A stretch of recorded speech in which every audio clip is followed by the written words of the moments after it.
أعوذ بالله من الشيطان الرجيم بسم الله الرحمن الرحيم الحمد لله الصلاة والسلام على رسول الله ثم أما بعد السلام عليكم ورحمة الله وبركاته. خب در کتاب ریاض الصالحین رسیدیم کتابی که کتاب السلامی، کتاب در مسئله سلام، در مسئله سلام دادن، درود و سلام. یعنی کسی میبینی ملاقات میکنی چی طور سلام بتی و چی فضائل دارد و چی خوبی ها دارد و چی طور سلام داده شود.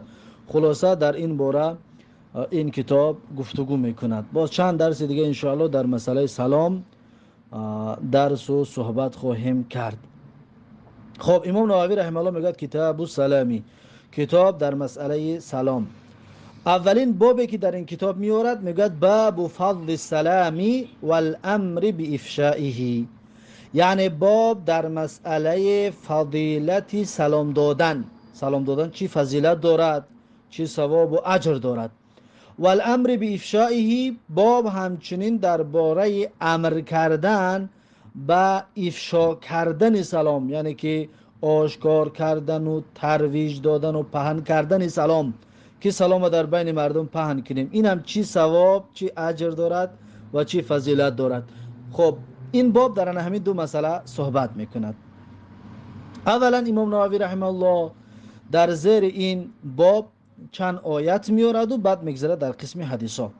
آیت اول میگد قال الله تعالی، گفت الله سبحانه و تعالی یا ایها الذین آمنوا لا تدخلوا بیوتا غیر بیوتکم. الله سبحانه و تعالی میگه ای آن کسانی که ایمان آوردید ندرایید در خانه ها غیر خانه های خودتان، حتی تستأنسوا، تا زمانی که انس بگیرید شما. مقصد از انس یعنی اجازت بگیرید شما.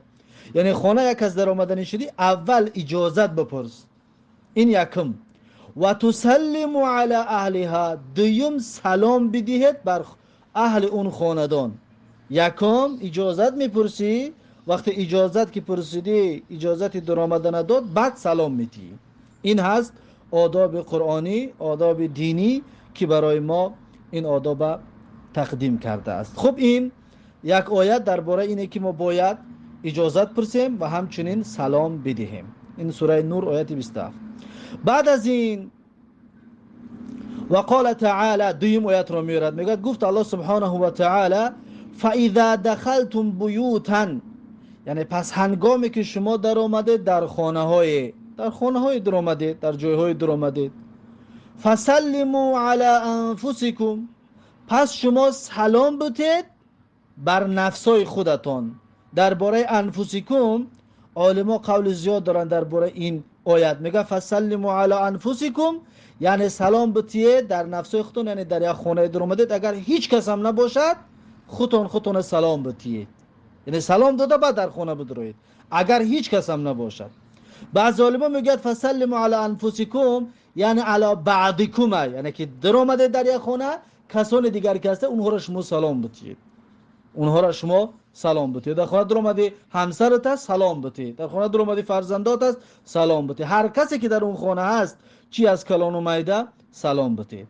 تحیتا من عند الله، یعنی این تحیه هست، درود هست از جانب الله سبحانه و تعالی.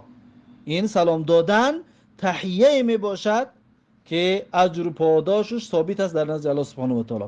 مبارکتا طیبه، یعنی که این به خیر و با برکت است و همچنین طیبه است و خوب است که انسان در خانه سلام داده بدرود، بسیار با برکت است، بسیار خیر و خوب است و بسیار پاک دامنی انسان و این را به اینها دلالت بکند. میگه خب این سوره نور آیت 61. بعد از این امام نووی آیت بعدی را میاد، میگه قال تعالی، گفت الله سبحانه و تعالی و اذا حییتم بتحیه، یعنی و هنگامی که شما حییتم بتحیه یعنی که سلام دادید به یک سلام دادنی، یعنی که وقتی که شما سلام دادید یک سلامی را فحیوا باحسن منها او ردوها، پس شما سلام بتید از اون سلام دهنده ده خوبترشه، او ردوها یا که همون گفتگی هم را جواب شد بتید. مثلا یک کس میدرد میگه السلام علیکم، تو بگو علیکم السلام و رحمت الله. این احسن منها شد.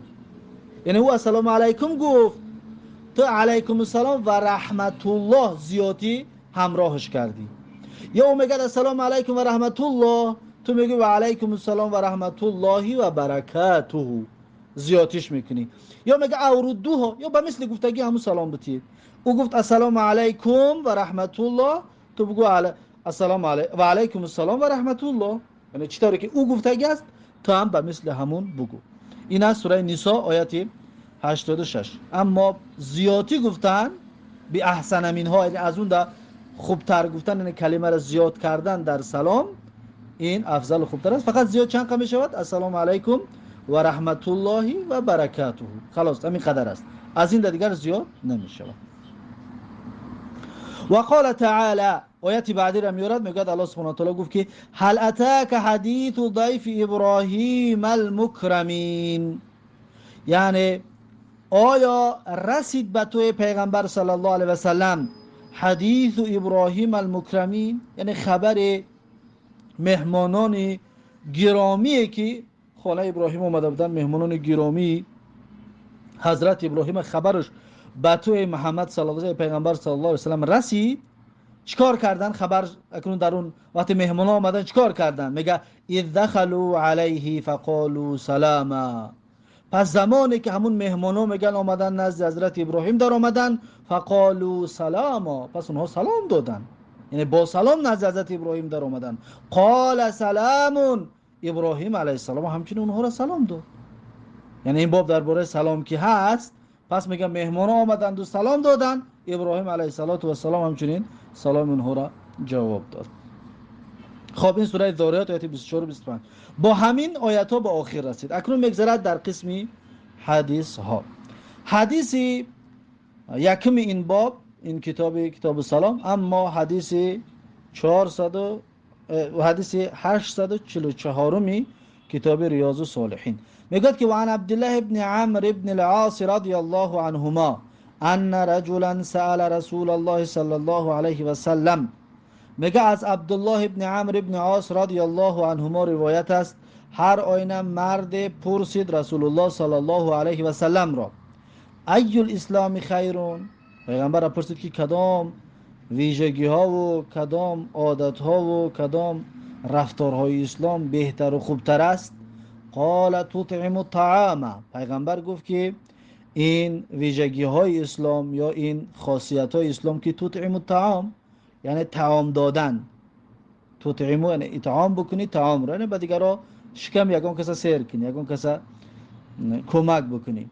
و تقرأ السلام علی من عرفت و من لم تعرف، یعنی که سلام بکنی، و تقرأ السلام یعنی بخوانی سلام، مثلا که سلام بگویی علی من عرفت و من لم تعرف، کسی را که شناختی و نشناختی، یعنی سلام دادن بر همین است که میشناسی نمیشناسیش سلامش بده، اگر مسلمان باشد، میشناسی نمیشناسیش سلامش بده. این حدیث متفق علیه است. یعنی این باب درباره سلام که هست، پس پیغمبر گفت که کسی را میشناسی نمیشناسی سلام بده، یعنی افشا پهن کردنی سلام. این حدیث 844. بعد از این حدیث 845 وعن ابي هريره رضي الله عنه عن النبي صلى الله عليه وسلم قال، یعنی که از ابو هریره رضی الله عنه روایت است، هر آینه پیغمبر صلی الله علیه وسلم گفت لما خلق الله تعالی آدم علیه السلام قال، یعنی زمانی که خلق کرد الله سبحانه و تعالی آدم علیه السلام را، پس گفت اذهب فسلم علی اولئک، یعنی برو پس سلام بگو بر آنها، یعنی بر ملائکه ها که میگه نفرین من الملائکه جلوسین، یعنی گروه از ملائکه نشسته بودن، گروه ملائکه نشسته ده، پیغمبر الله سبحانه و تعالی حضرت آدم گفت برای سلام بده، فاستمع ما یحیونک، یعنی پس گوش کن که چی جوابت میتین، سلامی داده تو چی جوابت میتین، پس تو جواب اونها را گوش کن. فانها تحیتک و تحیت ذریتک، پس هر آینه گفت انا همون جوابی که اونها میتید، تحیتک یعنی سلام تو است، و تحیت ذریتک و همچنین جوابی ذریه تو است، سلامی فرزندان تو می باشد. فقال، پس حضرت آدم آمد و گفت السلام علیکم. ملائکه را سلام داد که السلام علیکم. فقالوا السلام علیک و رحمت الله. میگه فزادوه، پس جواب شوی میگه زیاد کردن ملائکه و رحمت الله، کلمه رحمت الله را در آخرش زیاد کردن، چطوری که الله سبحانه و تعالی گفت که فردو احسن منها، یا که فحیو به احسن منها، یعنی که پس شما جواب بدید از سلام دهنده بهتر. پس ملائکه جواب زیادی کردن، گفتن السلام علیک و رحمت الله. این حدیث متفقون علیه است. بعد از این حدیث 846 و عن ابی عمارة البراء بن عازب رضی الله عنهما قال، یعنی که از ابو عماره براء بن عازب رضی الله عنهما روایت است که گفت امرنا رسول الله صلی الله علیه و سلم بسبع، میگه امر کرد ما رو پیغمبر صلی الله علیه و سلم به 7 کاری: بعیادت المریض، یکم با خبر گرفتن، به عیادت بیمار خبر گرفتن، و اتباع الجنائز، دوم تشییع جنازه، اشتراک کردن در جنازه، و سیوم و تشمیت العاطس، جواب دادن عطسه زننده، وقتی عطسه میزند کسی در پیشت الحمدلله که میگه جواب او را دادن، یرحمک الله گفتن، و نصر الضعیف، و کمک کردن، یاردم کردن انسان ضعیف و ناتوان. یک انسان ناتوان را دیدیم، یک انسان ضعیف را دیدیم، یاردم کردن. و عون المظلوم، و یاردم کردن و یاری رسانیدن انسان مظلوم. یک کس را دیدیم که مظلوم است، در ظلم قرار دارد، دستش گرفته از ظلم آزاد کردن، اگر ظلمون میرسد و قوامون میرسد پس اون را از ظلم آزادش کنیم. و افشاء السلامی، و همچنین پهن کردن سلام است. موضوع بابمون همین است که پهن کردن سلام، یعنی که نشر و رایج دادن سلام در بین مردم. و ابرار المقسمی، یعنی و ابرار کردن، یعنی عمل کردن، عملی گرداندن مقسم، انسانی که قسم خوردگی است.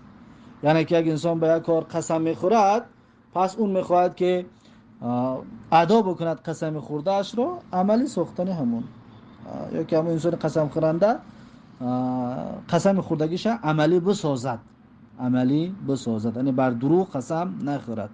این حدیث متفق علیه است. هذا لفظ احدى روایت البخاری، این لفظ میگه که از روایت بخاری می باشد. پس این بود حدیث 846. بعد از این حدیث 847 و عن ابی هریره رضی الله عنه قال، یعنی که از ابو هریره رضی الله عنه روایت است که گفت قال رسول الله صلی الله علیه و سلم، میگه رسول الله صلی الله علیه و سلم گفت که لا تدخلوا الجنه حتى تؤمنوا، یعنی داخل جنت نمیشوید تا زمانی که ایمان بیارید، یعنی اول ایمان میارید بعد داخل جنت میشوید.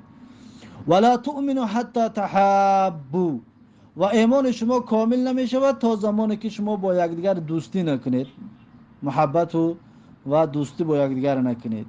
اولا ادلکم علی شیء اذا فعلتموه تحاببتم، پس پیغمبر گفت که آیا راهنمایی نکنم شما را بر چیزی که هنگامی که انجام دادید همون چیز را تحاببتم، پس شما محبت در بین شما پیدا میشد، پس شما یکدیگر را دوست می‌دارید. افشوا السلام بینکم، پس همون چیزی که محبت در بین شما زیاد میکند، پیغمبر گفت که افشوا السلام بینکم، یعنی پهن کنید و رایج بگردانید سلام رو در بین خودتون، یعنی سلام رو در بین خودتون پهن بگردانید، این سبب زیاد شدن محبتان می شود. رواه مسلم، این حدیث را امام مسلم روایت کرده است. بعد از این حدیث 848 و عن ابی یوسف عبدالله ابن سلام رضی الله عنه قال، یعنی که از ابو یوسف عبدالله ابن سلام رضی الله عنه روایت است که گفت سمعت رسول الله صلی الله علیه و سلم یقول، یعنی شنیدم رسول الله صلی الله علیه و سلم را که میگوید یا ایها الناس افشوا السلام، یعنی ای مردم پهن کنید سلام را، و اطعموا الطعام، و اطعام طعام بکنید، اطعام بکنید طعام را کمی انسان‌های محتاج را سیر کنید با چنین زورستان. و صلوا الارحام، و پیوست کنید صله رحم را و صلوا و الناس نیامون و نماز بخونید شما و الناس نیامون و مردم خواب هستند. در روایت دیگر میگه و صلوا باللیل و الناس نیامون، یعنی شما نماز بخونید در شب که در آن شب مردم خواب هستند. همه او شما خسته نماز بخونید. نتیجه چی میشود این کار کردیم؟ بگیم سلام پهن کردیم، اطعام طعام کردیم، صله رحم پیوست کردیم و مردم خوب است، ما خسته نماز خوندیم. چی فایده میبینیم؟ تدخل الجنت بسلامین، یعنی شما داخل جنت میشوید به یگان مشقت و به یگان رنج و به یگان مشکلی. بسلام اینه که به رنج و مشقت شما داخل جنت میشد. بعضی علما میگن بی سلام یعنی تدخلون الجنت بی سلام، شما داخل جنت میشوید، با استقبال شما میآید ملائکه ها که سلام میدین شما را بی سلام. بعضی میگن ملائکه ها وقتی شما جنت داخل شدن میشوید، داخل جنت میشوید، ملائکه ها پیشواز شما میآید، شما را پیشواز میگیرد و شما را سلام میدهد. خلاصه داخل جنت میشوید اگر این کارها را انجام داده. رواه ترمذی و قال حدیث حسن و قال حدیث صحیح. این حدیث را امام ترمذی روایت کرده است و گفته است که حدیث حسن می باشد. خب این بود حدیث 848. بعد از این حدیث 849 کمتر درازترک است و همین بفکریم کفایه میکنیم و این حدیث 849 را قطعی بابی بعدی انشاءالله بعد میخونیمش. خب همین است درس امروزمون، با همین درس امروزه را اکتفا میکنیم و تا درس آینده الله حافظ و مددگار. بارک الله فیکم و جزاکم الله خیرا و السلام علیکم و رحمت الله و برکاته.